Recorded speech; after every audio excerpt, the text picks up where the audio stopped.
Every time I talk to my next guest, it feels like it's Groundhog Day because we're talking yet again about another first round finish here, this time over Guido Cannetti. It's Mario Bautista back here on the program. Mario, how are you, man?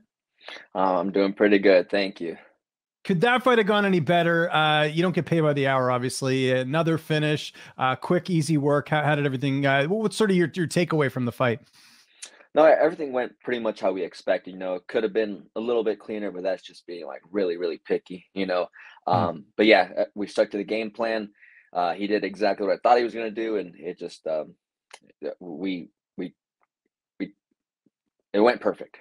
Yes, I was going to say, like, you can't take much away from a first round finish.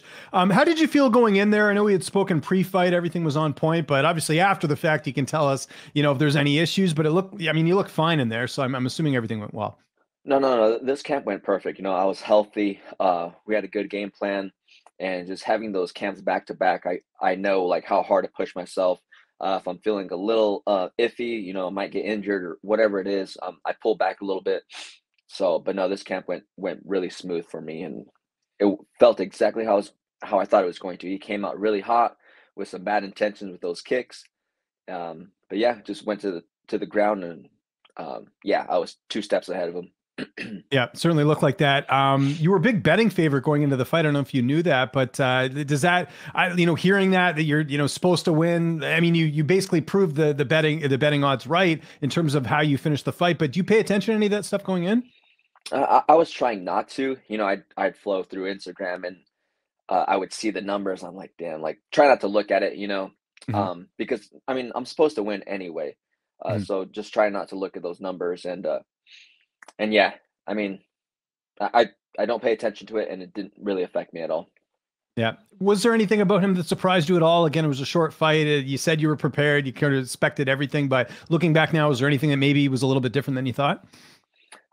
No, I mean you could always like watch someone fight and say, oh, like they look really strong, but until you get in there, you actually feel it. And he is really strong. He's really scrambly. Um, and so it was to feel that and feel his energy. That's what didn't surprise me, but it was something to feel and take away from the fight. I guess the only downside about the fight, no bonus. I mean, it's tough just because there was a lot of good finishes there, but was that a little bit of a bummer just knowing that you went out there and, no extra cash, so to speak? No, I never look for those bonuses. I just if I get it, I get it, and I'm happy with it. David Grant put his guy to sleep, so he obviously deserved one. Um, and then I think Bruno's the other guy that got it, and Yeah. he had a good sequence before. So it is what it is. Yeah, we'll get him next time. Like you can't get them all. They'll probably start thinking something is up. So See, I think they should just do it where it shouldn't matter. They shouldn't have like a limit. Like if five people get good performances, they should all get it. And then, let's say there's a card where maybe there isn't a good finish, then maybe they reduce it. I don't know. What do you think about that? Or like you said, I guess it doesn't really matter that much to you. yeah, no, I had a buddy talking about it. It should be like if you get a first round finish, you'll be in a certain tier, and then it goes, down Oh throughout the yeah. rounds. And so maybe it would get like good fights going and get you going in the first round to get some first round finishes. How did you celebrate after the fight?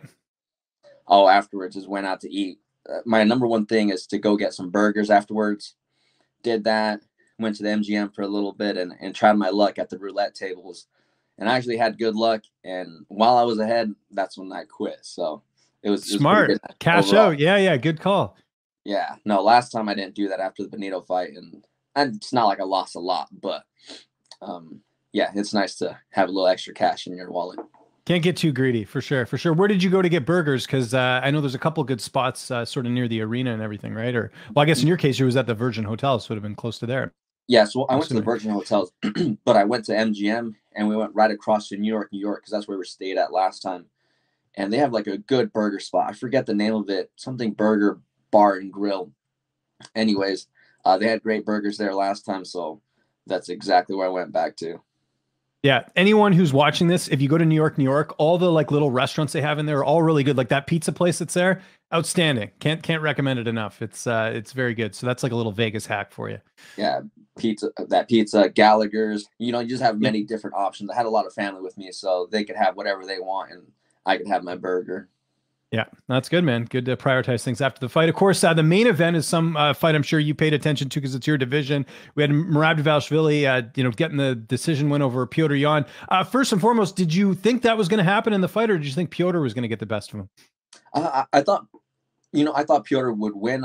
I was thinking a decision, it'd be a little bit more better standing up. But Merab was starting to get the better of the stand up. It looked like it on his face, on Peter's face. And then just with his relentless pressure, the takedown attempts, he wasn't worried if he held you down. He was just the attempt itself. And that definitely does wear out people. And it took a toll on Peter. So it was pretty surprising. Yeah, he looked great. And of course, now we got this interesting situation where, his teammate Aljamain Sterling is the champion. I know he's fighting Henry Cejudo, but do you think Aljo moves up? Because I think that's what he said, is that if Merab gets in title contention, then there's your buddy Sean O'Malley, who's, waiting at the doorstep as well. What do you think they should do at the top?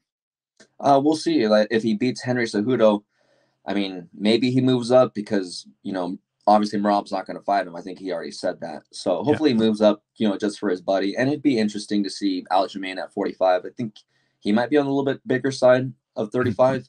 But we'll see. And then maybe it'll leave some doors open for Sean to get in there into a title fight, maybe for, interim, if Aljamain decides to come back or not. So it's going to be pretty interesting.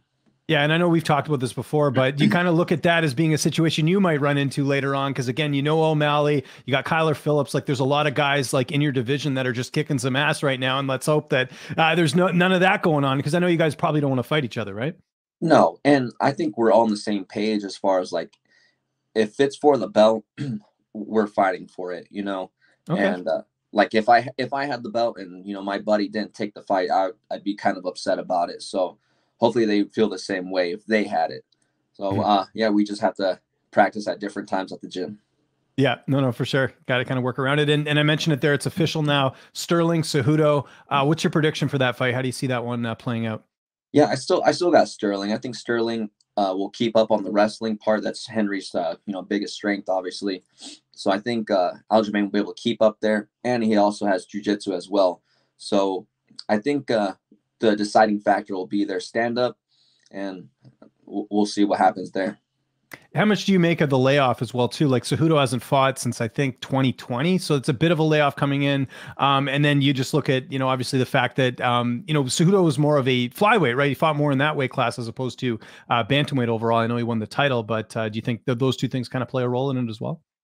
Yeah, and I think it's going to be a pretty big role in it, actually, because I don't think Henry was, I don't think he was in the gym, the majority of that time during his break. So I think, that adds a toll. He's a little bit older, so he's going to have to, get back into shape, get that timing back. And, Aljamain's been here, defending his title and everything, getting ready for the fight. So I think it's going to play better for Aljamain. And just quickly, we got the main event this Saturday, Usman and Edwards. Who are you going with for the welterweight title? I'm going to go Usman. He was winning that whole fight up until that head kick. So I'm going to go with Usman. I've seen some promo for it, and looks like he's really digging at Leon there. So it should be pretty interesting, but I got Usman. When are you looking to get back in there? Again, looked like he came out without any injuries or anything. Do you have an ideal timeline of when you want to get that next fight? Just following the same blueprint as last year. So I fought February. I'm going to look for that June summer area, and then another one in the fall. And it's been perfect, space between them. I get to recover, learn, and then go through a camp, and then, rinse and repeat though. So it's been working out for me. That's good. You want International Fight Week? A lot of fighters want to get on that card. Oh yeah. I think me, I called out Cody Garbrandt, and I think that'd be a great fight for International Fight Week, before the main card or whatever it is. So we'll see. Yeah, I'd like to see that. What did you think of his fight against Trevin Jones? He got the win. Some people feel like Jones was maybe a little gun shy. What did you make of his first win, I think, in a couple of years, right? Yeah, I mean, it looked like he went a totally different style, kind of moving around a lot more, trying to pick more shots. Not as aggressive as he used to be. But, maybe he's trying to figure out some things, here and there. But, yeah, it's definitely not the old Cody we're used to. Yeah, that should be interesting. And then what about you? What's on the agenda for the rest of the week? I think we talked about this before, but now I'm sure you're back in dad mode as opposed to fighter camp, Mario Bautista. So how's all that going this week? No, it's going good. That's funny that you ask. I have to go make a Home Depot trip for some house stuff here and fix some things around the house. So that's, back to normal life for a couple of weeks, or dad life and husband life. So, but it's been fun. I'm enjoying it, and not have to worry about going to practice, missing any practice or anything. So it's guilt free. Yeah, and you can take your time in Home Depot. You're not on like a super big schedule because it's a big store. You don't want to forget anything. You got to bring the whole list. Like that's how I am when I go to Costco. I got to like make sure I like prepare the list ahead of time, and then I'm not going to go there and then I come home and I'm like, I forgot something. So I know it's the same thing. Oh yeah. Yeah. I get to take my time, make sure I get everything, keep the wife happy.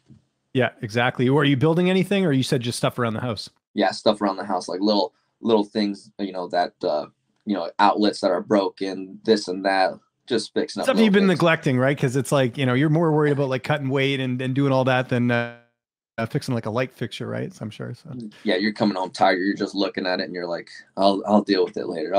Next week. Yeah. We'll deal with it later. No, that's true. Hey, Mario, thanks so much for doing this, man. We're looking forward to the next one. Congrats on the victory. If there's anyone you want to thank before we get out of here, any sponsors or any social media you want to mention, I'll give you the last word. I just want to thank the MMA Lab, my teammates, Iridium Sports Agency, and then just want to thank you for doing this interview as well.